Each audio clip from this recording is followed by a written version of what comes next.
Censorship podcast on the Unsafe Space network. I wanted to, before we get started, there is a book club on August 14th, 9 a.m. Pacific time, 12 p.m. Eastern time.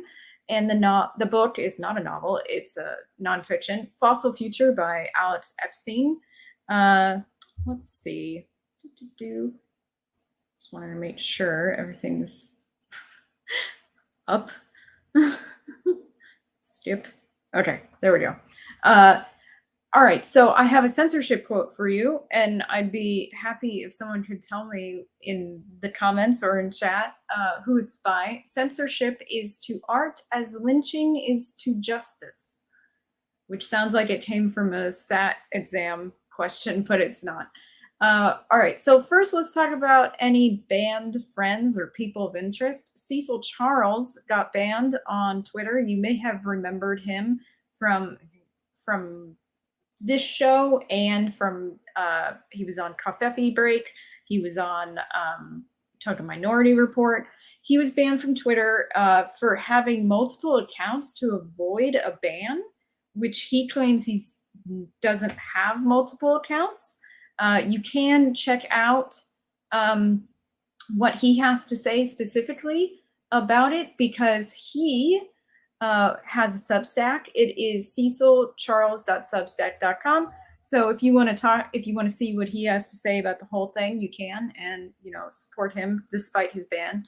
I am quite upset that I'm not going to get to see his wonderful puns anymore because that was my favorite thing that he did on Twitter. Also banned is British surgeon Tony Hinton on Twitter for COVID information they didn't like about pregnant women. In the past 2 weeks in censorship, the Oversight Project is suing the Biden administration for surveillance of people on social media through the DHS. Let's hope they win. There is a chilling effect from surveillance of your content by the government, so that is censorship.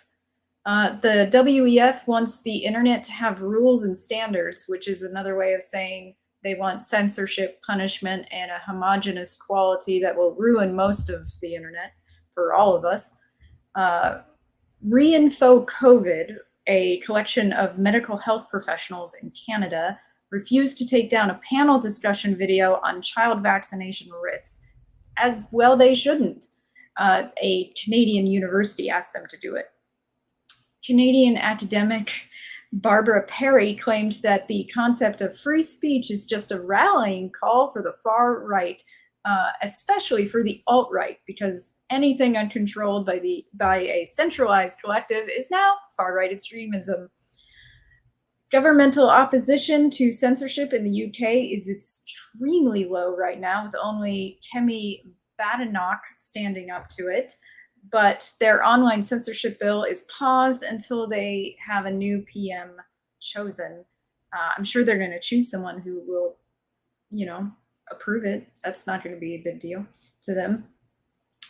Reddit has banned the word groomer as being anti-LGBTQ+, of course, because that's what it means. That's like shouting retard in a crowded room and someone shouts back what. Also banned from the Reddit community r/comic books was Rippaverse Comics. Not that Eric July needs that subreddit to be successful with Rippaverse Comics. Seems totally fine. Senators Warren and Klobuchar have flipped their stance on censorship for instances of big tech censoring abortion stories, but we know this isn't a principled stance since they will still support censorship in other instances. So it's no big deal, They say it, but we just get to call them a hypocrite for it. The Cuban government actually shut off the internet amid protests because they know it is a useful tool in organizing to hold the government accountable. GLAAD, that's GLAAD, CEO asks the government to violate the First Amendment because that's not there for any important reason at all. But now let's get into the main topic of big tech's collusion with the government, and not just our government, but any government. for censorship. But also, very specifically, we're going to be talking about how the US can't do this. So Alex Berenson, a journalist who was banned from Twitter for saying vaccines do not prevent transmission, which is a claim validated by the CDC, by the way, won his lawsuit against them and is against Twitter, to be clear, and is back on Twitter. There was a little bit of a kerfuffle where he was off again and then back on again, so but he is officially approved. But you know that Twitter is looking for any excuse it can find to get rid of him again. You know that's the case. The power to do it is implicit in censorship. Yes. All right. So recently, Twitter also banned epidemiologist Andrew Bostom, he was banned last month. So I think it was June 16th he was banned for statements Twitter didn't like. And he actually got the same lawyer that Berenson had, James Lawrence III. And after Lawrence sent a strong letter to Twitter, Boston's account was reinstated on Thursday. So here's a couple of wins for the people against censorship, including against big tech.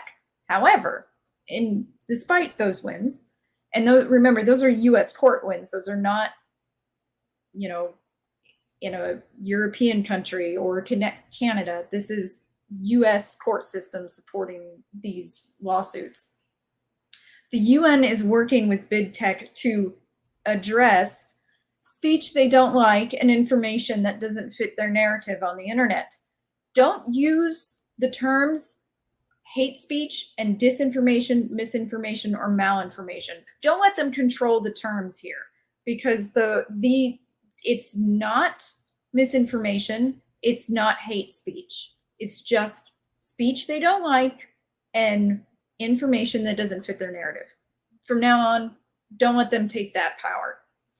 The UN Secretary General Antonio Guterres went so far as to lump these terms, hate speech and misinformation, they're bullshit terms, together with a new term we've heard recently in the gun control debates, rebranding words that upset them as weapons of war. Yeah, you're going to equate words to firearms and explosives. That seems smart. That is true, turning of on the screw. I like how the definition of malinformation is basically, it's true, but it makes us look bad. Definitely. That is definitely what's going on there with malinformation. Most of the information they don't like makes them look bad. That's the problem with anything that they try to censor.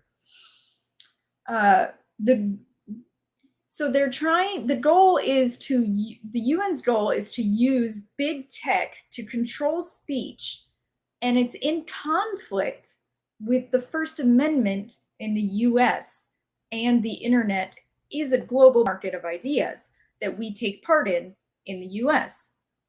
So for example of First Amendment in action, 2 different court cases recently have found that public school districts, so that's the government, cannot punish students. So these are minors. So because these are like high school students, for social media posts without violating the First Amendment.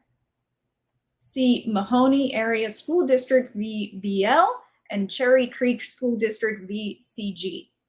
So that's pretty intense that both court cases found for the students that the school can't punish them for using their freedom of speech on social media. But how does that extend to social media and big tech companies? This is where it gets a little bit more complicated. So Ron Paul has actually come out and said that he believes that the government was involved in the censorship of Alex Berenson on Twitter a year ago.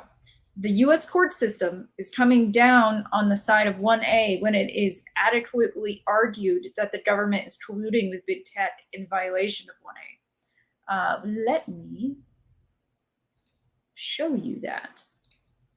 Sorry, I'm still getting used to how this works compared to anything else. Okay, there it is. And add stream.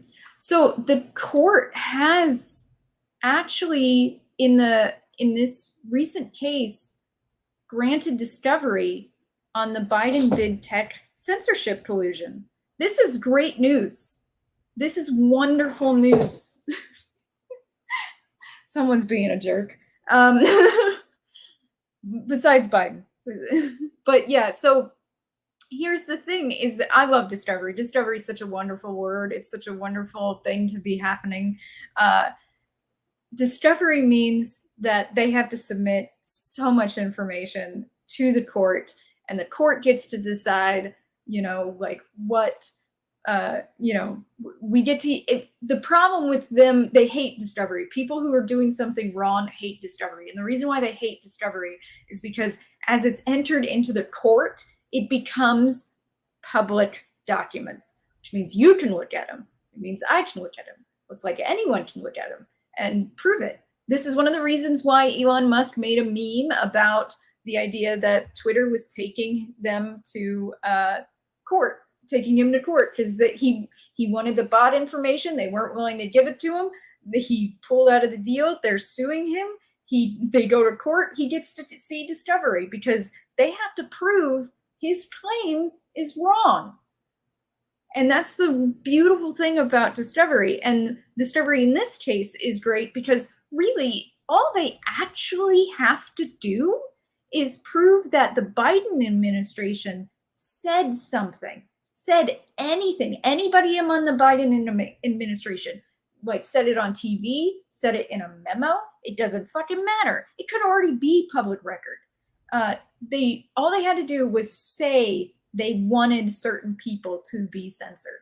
And if that is true, if you can prove it, which they probably already can, because we know of many cases that already of them asking big tech to censor, that is considered collusion in this regard. And I'll explain why.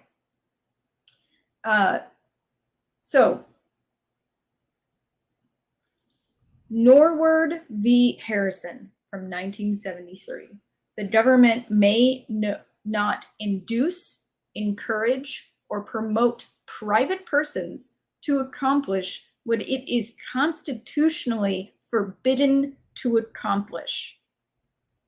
That means that they cannot outsource anything that they couldn't already do to a private entity. So, they really put a lot of words in there. They're like induce, encourage, or promote any of those. This is like considered a state actor kind of doctrine. So any amount of outsourcing of state action, even through like verbal calls to do so, based on the power of government positions over private entities, because remember, they have power over every private entity, makes those private entities state actors if they then do it, and beholden to all the same restrictions as the government. So that means if Facebook, if Twitter, or YouTube, if any social media censored someone because Biden or his press secretary at the time, or a memo said, hey, we want you to censor these people. Or hey, it would be nice if you would stop the spread of misinformation coming from these 12 specific people. That is encouraging censorship, which is something, according to the First Amendment, that the government cannot then do. So they are responsible. This is about respecting the spirit of the Constitution over just the letter of it. The Constitution would mean nothing if the state could just outsource their violations of it. So when anyone argues with you, which I know we all get in the arguments on the internet, that what matters is who's doing the censorship, So that makes it okay if it's not the government. Understand that the court has already decided that this is not true. Not only is it not true, it is argumentatively pointless, because what is the point of any restriction on the government if they can just outsource violating it? It makes no sense. There's no reason why we should let them be able to do that. It's about spirit of the law. You cannot let them just outsource whatever they are going to do, because then it doesn't matter. We shouldn't have, if they could just tell us that they're going to, tell other people to, violate all our rights, then we don't have any rights. There shouldn't be a constitution at that point. And this is a serious issue with how the government is behaving lately, is that they are just outsourcing it. So if the fact that the US is part of the UN, who wants this, who want these restrictions, is a problem, because it is a direct violation of our First Amendment rights. So if the UN really forces this to big tech, and the US government doesn't fight it, or leave the UN, or vote against it, if they vote for it, especially, or they show that they support it, we have a problem. I mean, we all know we already have a problem, but they don't care about the First Amendment. We could sue them over this if they decide to go with the UN on this, because it is absolutely a violation of the First Amendment. And just because it's outsourced to big tech does not mean it's acceptable, that it's ethical, that it's not a violation of our constitutional rights. Trying to see if there's anything really big on that. You guys got any questions on that? I did see that AOC faked her own arrest. I thought that was hilarious. This smug, like, smile on her face during it is just, it's just like, ugh. She's such a narcissist. Malicious information. Yes, that's what they're trying to play off of. Lettuce, I agree with you there. Yeah, because what Lettuce says is malinformation is effective labeling because of its similarity to malicious information. Not just the root meaning is seem to have bad information. Yes, they're basically playing off of that. I agree with you there.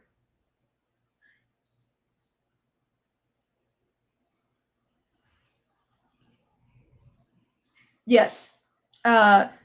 It's rather interesting that the court allowed the discovery. Brings a little ray of hope, but I hope it's not false hope. Well, they already sided with Alex Berenson for the Twitter ban, so I'll be honest. I'm actually on the side of the courts. I feel like the courts are mostly going to be on our side when it comes to constitutional rights lately, which I think is good news.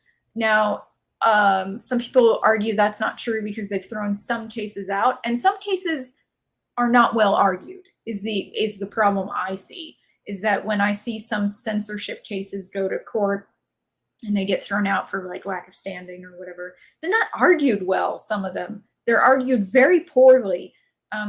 They bring in some ideological ideas instead of case law and reasoned argument and precedent. And it kind of bothers me, because I'm like, you're blackpilling more people by failing in how you present these cases, and you're also muddying the waters over what the real issues are here. It always comes down to constitutionally the First Amendment, like every time. That's what it should come down to every time. And that's why those two cases for those high school students actually worked out, because they have more say. Like, high schools, public schools have so much control over children, over minors, and what they can and cannot do, that usually they're given so much free reign because of the in loco parentis, which I do not agree with, by the way. I think it's wrong, but they're given so much leeway on that I was kind of surprised that they even upheld it for them. I suppose, like, because they didn't post those social media posts during school. Even if they post about school, because one of the cases was a cheerleader, and at one point one of the things she said was "fuck school, fuck cheer," I think, and they punished her for that. And it's like, it sounded like she was just having a frustrating day. And it's like, she's allowed to post what she wants on social media. Okay, it's not that big a deal. And same thing to the other student who made a Nazi joke. It was not that big a deal. And they suspended the other kid, not the cheerleader, but the other kid, who made the Nazi joke, for like a year. It was ridiculous. It was certainly too harsh of a punishment for what he did in the first place, let alone that they should have punished him at all.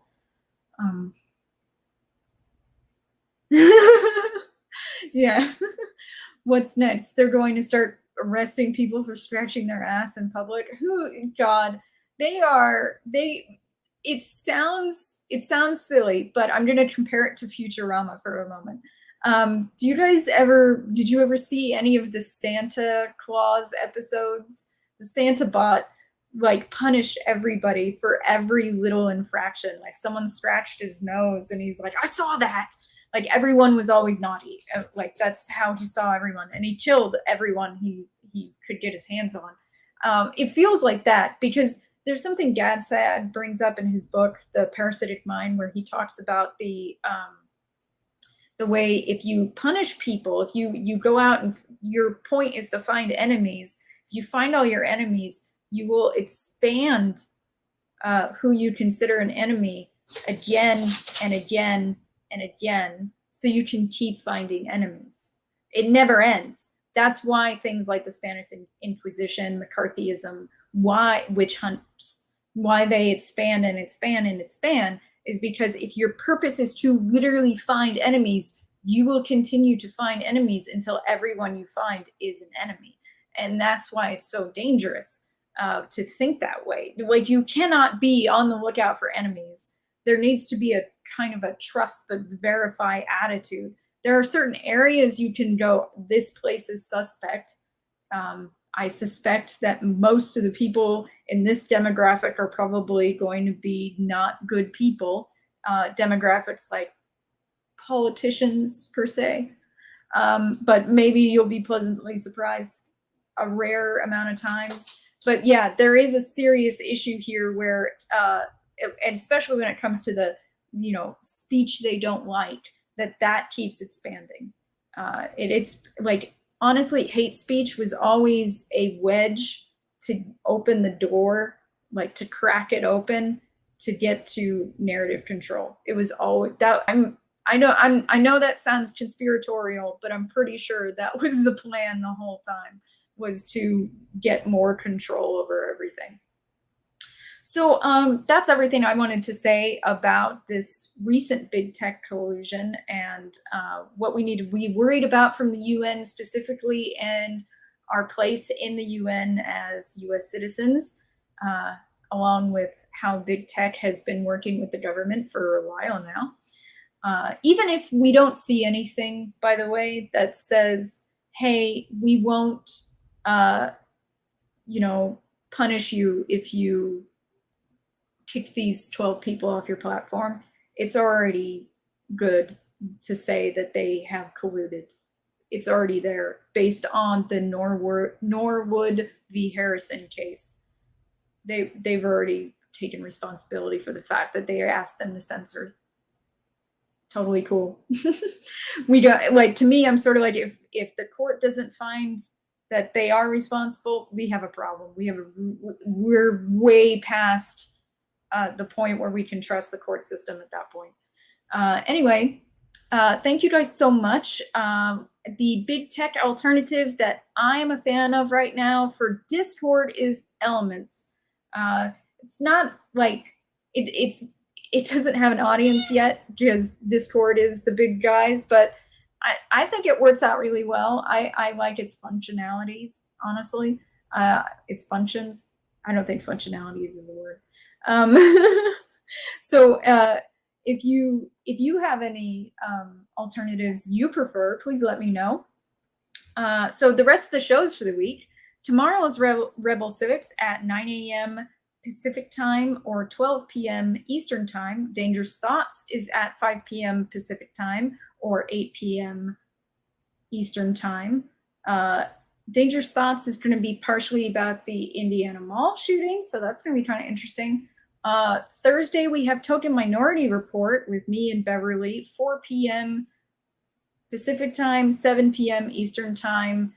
It's Beverly's birthday bash. I have to watch an awful movie for prep. I still haven't watched it. I know a lot of you guys watched it over the weekend. And then on Monday, we have Narrative Dissonance at 2 p.m. Pacific time, 5 p.m. Eastern time. If you could walk your fingers over to that like, share, and subscribe buttons, we would really appreciate it, because discoverability has been getting harder on YouTube. So I literally just spent so much time working for my own channel on that. So it is actually incredibly helpful when you guys share its content here and elsewhere. We appreciate it a lot. And we really appreciate the fact that you guys have showed up for today's live stream and listened to me bitch about censorship for half an hour. It was really, really awesome of you, and I will see you next time.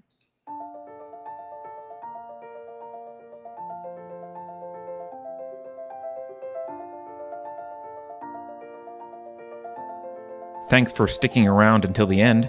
If you're new to Unsafe Space, check out our deep content library that includes discussions with everyone from James Lindsay to Brett Weinstein. And please consider helping to fund our work by visiting unsafespace.com/donate. You can find us on a variety of social media platforms, and you can find a community of like-minded individuals on our Unsafe Space Discord server, which is open to financial supporters at any level. We hope to see you there. Warning. This is an unsafe space. Dangerous ideas have been detected. The content of this production is known by the state of California to cause unregulated ideation that may be harmful to bureaucrats. Association with the following individuals or tacos is strictly prohibited. Apropos of nothing, I was just wondering, how would you feel about another pandemic? Your president is in full control of his mental faculties. If you think about it, no one should be allowed to express opinions. But don't. Think about it, I mean. That's not your job. Thinking has been scientifically proven to be less efficient than compliance. Science, scientific, and scientifically are registered trademarks of the World Economic Forum. Unauthorized use is prohibited. Computer voice courtesy. Never mind, that last line is fake news. Please disregard it and return to your safe space immediately. There will be cake.